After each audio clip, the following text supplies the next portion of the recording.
Hi friends. ఈ మధ్య కాలంలో డిజిటల్ అరెస్ట్ మోసాలు ఎక్కువైపోయినాయి.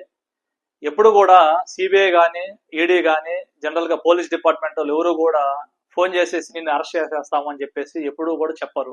ఈ యొక్క విషయాన్ని ప్రతి ఒక్కరు గ్రహించండి. ఇది తెలియక ఎవడో ఫోన్ చేసి నేను సిబిఐ, ఈడీ ఇట్లా పోలీస్ అని చెప్తే భయపడిపోయి ఆ వీడియో కాల్లో నిజంగానే ఇన్ఫార్మ్ వేసుకొని రకరకాలుగా బెదిరిస్తే దానికి బెదిరిపోయి వాళ్ళు చెప్పిన పని కల్లా తల ఊపేసి ఎక్కువ మొత్తంలో డబ్బు పోగొట్టుకుంటా ఉన్నారు. కాబట్టి ప్రతి ఒక్క వ్యక్తి కూడా వాళ్ళ యొక్క పేరెంట్స్ ని, ఎందుకంటే ఈ యొక్క డిజిటల్ అరెస్ట్ లో అబోవ్ 60 వాళ్ళే ఎక్కువగా ఈ యొక్క మోసానికి గురవుతా ఉన్నారు అనమాట. మీ యొక్క పేరెంట్స్ అందరిని కూడా గైడ్ చేయండి.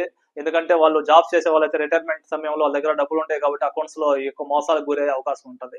ప్రతి ఒక్కరు మీ యొక్క పేరెంట్స్ కి, మీ బంధువుల్ని అవేర్నెస్ చేయండి. ఎప్పుడు కూడా ఇట్లా పోలీసు, ఈడీ అని చెప్తే మీరు నమ్మొద్దు. అలాంటిది ఏదైనా ఉంటే ముందు మాకు ఫోన్ చేయండి అని చెప్పేసి పిల్లలుగా ముందు మీరు మీ యొక్క పేరెంట్స్ ని గైడ్ చేయాలన్నమాట. అలా గైడ్ చేయకపోతే మనకు తెలియకుండానే వాళ్ళు ఎక్కడ ఉంటాం, మన జాబ్ రీత్యా ఎక్కడ ఉంటుంటాము, బిజినెస్ పరంగా మనం నష్టపోయే అవకాశం ఎక్కువ ఉంటుంది. కాబట్టి ఈ యొక్క విషయాన్ని గ్రహించండి. పొరపాటున ఎవరైనా నష్టపోయినట్లయితే 1930కి కాల్ చేయండి, లేదంటే నియరెస్ట్ పోలీస్ స్టేషన్కి వెళ్ళండి. Thank you.